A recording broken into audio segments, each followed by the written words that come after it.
Rockbridge Weekly is delighted to host Buena Vista City Council candidate Lisa Clark, who will be running as one of the individuals hoping to get a seat on council in the November 8th elections. Welcome, Lisa. Thank you, Jerry. You're an experienced educator, but give us a few more details about Lisa Clark. Well, Lisa Clark grew up in Buena Vista, Virginia, not in the city limits. I actually lived on Rivermont Heights, outside of the city limits, so I attended the county school system. A lot of people don't know that about me. Not too far away from the present-day food line. Correct. Okay. Correct. However, because we were so close into Buena Vista, that's where most of my childhood time was spent, with relatives and grandparents. So I did grow up in Buena Vista, basically. I attended Rockbridge High School, Mary Baldwin College, went to the University of Virginia for my graduate degrees, and just recently completed my doctorate degree at Liberty University, which I was very excited to have that process behind me. Congratulations. Thank you. Wow.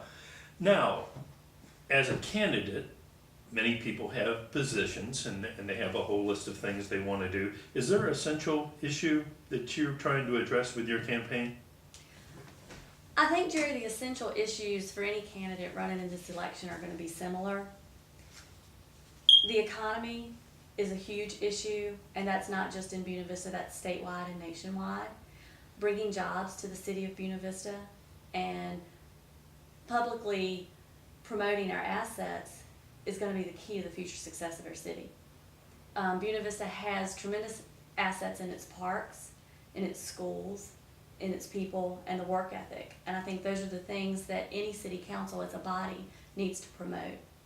I don't think Lisa Clark can do any one thing on her own. I think it's going to take a city council working together to accomplish good things for the city. You beat me to the third question. And Lisa, for many voters may not be aware of it, but Lisa was part of an organization which held a forum on city council candidates and school board candidates. And that was illuminating, Lisa. That was a neat private effort on your part. Well, I guess it was the Women's Club. The Buena Vista Junior Women's Club, and they will be hosting that event again. It's coming up within the next couple weeks. I don't have the exact date in my head, but this year I got a different letter than I usually get in the past. I got a letter asking to be a participant rather than sending the letters to the participants. That is a great event, and we thank the Junior Women's Club for that.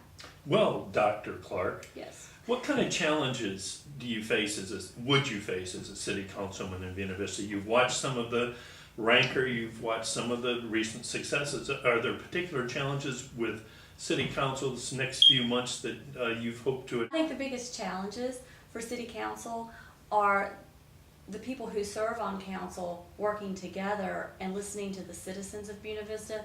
The citizens of Buena Vista have a lot of input, they have a lot of good ideas, and I'd like to create a forum for those ideas and that input to be heard. I know there have been times at council meetings, not saying that the present city council has done anything wrong, that people have not felt welcomed and haven't felt that their ideas, their input, or their opinions have been heard.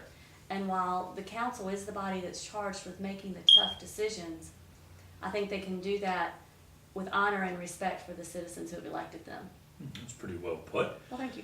When Lisa Clark visits the various homes and shakes hands around town, I'm sure as a candidate, especially with the public experience that you've had as Waddell Elementary School principal and in other venues, that there's, in your mind, you've wanted to say, I want to leave them with one item.